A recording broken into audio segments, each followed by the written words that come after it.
Welcome to money Manthan TV. నేను మీ ధనలక్ష్మి. మన కేంద్ర ప్రభుత్వం, మన ప్రధానమంత్రి నరేంద్ర మోడీ గారు ప్రవేశపెట్టినటువంటి స్వచ్ఛ భారత్ అభియాన్ గురించి మనం అందరం తెలుసుకోవాల్సిన బాధ్యత ఎంతైనా మన మీద ఉంది. స్వచ్ఛ భారత్ అసలు ఎందుకు ఆ కార్యక్రమాన్ని కొనసాగించాల్సి వచ్చింది, స్వచ్ఛ భారత్ మిషన్ ఎందుకు ప్రారంభించాల్సి వచ్చింది అనే విషయాల గురించి మనకి వారి మాటల్లోనే విశేష అనుభవం కలిగినటువంటి వ్యక్తి, ఆర్థిక విశ్లేషకులు హనుమండ్లు గారు స్వచ్ఛ భారత్ మిషన్ గురించి వారు వివరిస్తారు. నమస్కారం సార్. నమస్తే సార్, స్వచ్ఛ భారత్ మిషన్ ఎప్పుడు ప్రారంభమైంది? ఈ స్వచ్ఛ భారత్ మిషన్ అనేది నరేంద్ర మోడీ గారి నాయకత్వంలో ఎన్డీఏ ప్రభుత్వం 2019 సంవత్సరం, అంటే మహాత్మా గాంధీ గారి 150వ జన్మదిన సందర్భంగా ప్రారంభించడం జరిగింది. దీని యొక్క ఆశయం ఏంటంటే, మహాత్మా గాంధీ గారు కోరుకున్న పరిశుభ్రమైన భారతదేశం ఉండాలని చెప్పిన ఉద్దేశంతో, పరిశుభ్ర భారతదేశంలో కావాలంటే మనకు అన్ని చోట్ల పరిశుభ్రతగా ఉండాలి అని అందరూ కోరుకున్నది మాత్రమే కాదు, దాన్ని ఆచరణలో ఆచరణలో అందరి కలుపుకొని చేయించగలిగారు. ఇప్పుడు మనం చాలా చోట్ల చూస్తుంటాము, ఇల్లు ఎంత నీట్గా ఉంటాయో, ఒక ఇల్లు కానీ, కుటుంబం ఒక ఇల్లు కానీ, రోడ్లు మాత్రం అంత అపరిశుభ్రంగా ఉంటాయి. కారణం ఏంటి? దాని మీద వ్యక్తిగతంగా ఉన్న ఇంటి మీద ఉన్న శ్రద్ధ సమాజం మీద, అంటే సామూహికంగా ఉండే రోడ్డు పైన ఉండకపోవడం వల్ల. కాబట్టి అలాంటి వాటిలో కూడా ఒక ప్రజల్లో చైతన్యం తీసుకోవాలనే ఉద్దేశంతో మహాత్మా గాంధీ గారు ఆశించిన పరిశుభ్రమైన భారతదేశం ఉండాలనే ఉద్దేశంతో కార్యక్రమం చేయడం జరిగింది. పరిశుభ్రతకి ఆరోగ్యానికి సంబంధం ఉంటుంది. మనం ఎంత పరిశుభ్రంగా ఉంచితే మన పరిసరాలని ఆరోగ్యం పెరిగే అవకాశం ఉంటుంది. అపరిశుభ్రమైన వాతావరణం, అపరిశుభ్రమైన పరిసరాలు ఆరోగ్యాన్ని దెబ్బతీసే అవకాశం ఉంటుంది. అది కూడా ఒక ముఖ్య కారణంగా తీసుకొని మంచి ఆరోగ్యం కొరకు, మంచి వాతావరణం కొరకు, పీల్చే గాలి మంచిగా ఉండాలని, తాగే నీరు మంచిగా ఉండాలని, తినే ఆహారం మంచిగా ఉండాలని ఉద్దేశంతో తీసుకున్న కార్యక్రమం ఈ స్వచ్ఛ భారత్ మిషన్. అంటే ఓన్లీ క్లీన్లీనెస్సే కాదు, క్లీన్లీనెస్తో పరిశుభ్రతతో పాటు మంచి ఆహారము, మంచి నీరు, మంచి వాయువు ఇవి కూడా ఉండాలి అనే ఉద్దేశంతో తీసుకున్న కార్యక్రమం ఇది.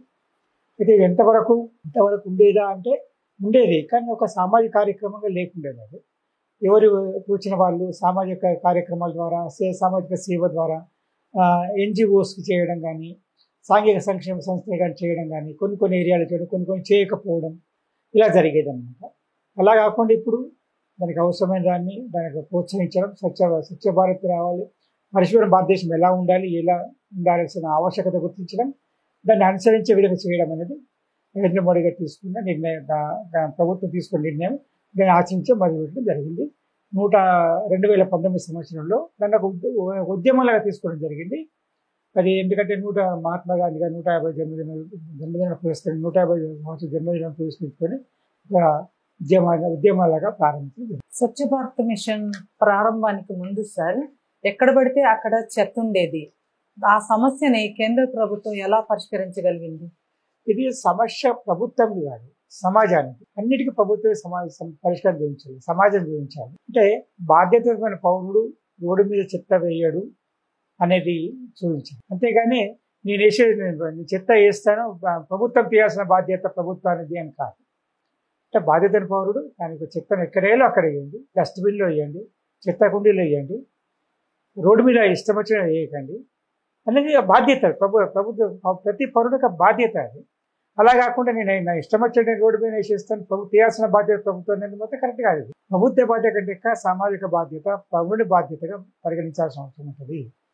కాబట్టి దానికి ప్రభుత్వమే చేయాలి అని అనుకునే అవసరం లేదు. ప్రభుత్వమే చేయాలి కాదు, మీరు చెత్త రోడ్డు మీద వేసుకుంటూ పోతే ప్రభుత్వం తీసుకుంటూ పోయింటే సమయంత వేస్ట్ అవుతుంది కదా, అవసరం లేదు. మీరు సరిగా మీ కుండీలో వేయండి, చెత్త కుండీ చెత్త తీసుకెళ్తారు. వాళ్ళు తీసుకెళ్ళాలనుకుంటే కానీ మీరు వేయడమే ఇష్టం వచ్చి వేసేసి దాన్ని వాళ్ళు ప్రభుత్వం చేయాలని మాత్రం కూడా సంబంధించి కూడా కాదు. అది ఆ విధంగా ఆలోచించాల్సిన అవసరం ఉంటుంది. మనం హక్కుల గురించి ఆలోచించాలి, బాధ్యత గురించి ఆలోచించాలి.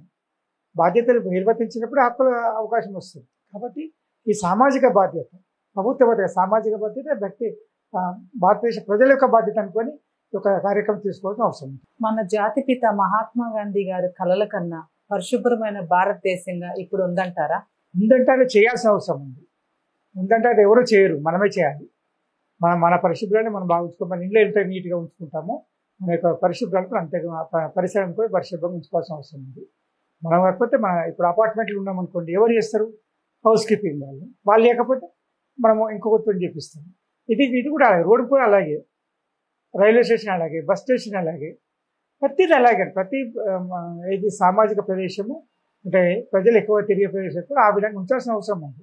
దాని కొరకు ఏం చేయాలి అనేది ఆలోచించి ఆ విధంగా ఆచరిస్తున్నప్పుడు మనము స్వచ్ఛ భారత్ యొక్క మిషన్ విజయవంతమైన అవకాశం ఉంటుంది. ఈ స్వచ్ఛ భారత్ మిషన్ ద్వారా 9 మందిని భాగస్వాములుగా చేశారు. 9 మందిని భాగస్వాములుగా చేసి ఎలా పరిష్కరించారు?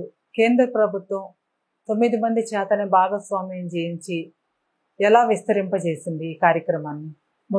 మొదలుగా ఈ యొక్క కార్యక్రమాన్ని స్వచ్ఛ భారత్ని ఒక జాతీయ ఉద్యమంగా తీసుకొని దాంట్లో ప్రముఖులందరినీ, క్రీడాకారుల్ని, సంఘ సంస్కర్తల్ని, సమాజ సేవకుల్ని, తర్వాత సినీ నటుల్ని అందరినీ కూడా భాగస్వామ్యం చేసే కార్యక్రమం నిర్వహించడం జరిగింది. దీన్ని ఇంకా ఫర్దర్గా ఇంకా ముందుకు తీసుకెళ్ళడానికి ఒక విధమైన నిర్ణయం తీసుకోవడం. నేను పరిశుభ్రణ జాగ్రత్తగా ఉంచుతాను, పరిసరాన్ని పరిశుభ్రంగా ఉంచుతాను. నేను చెప్తాను రోడ్డు మీద వెయ్యను, అదే మన పబ్లిక్ ప్లేసెస్లో వెయ్యను, వాటికి ప్రత్యేకంగా ఉంచిన కుండీల్లోనే వేయిస్తాను నిర్ణయం తీసుకోవడం.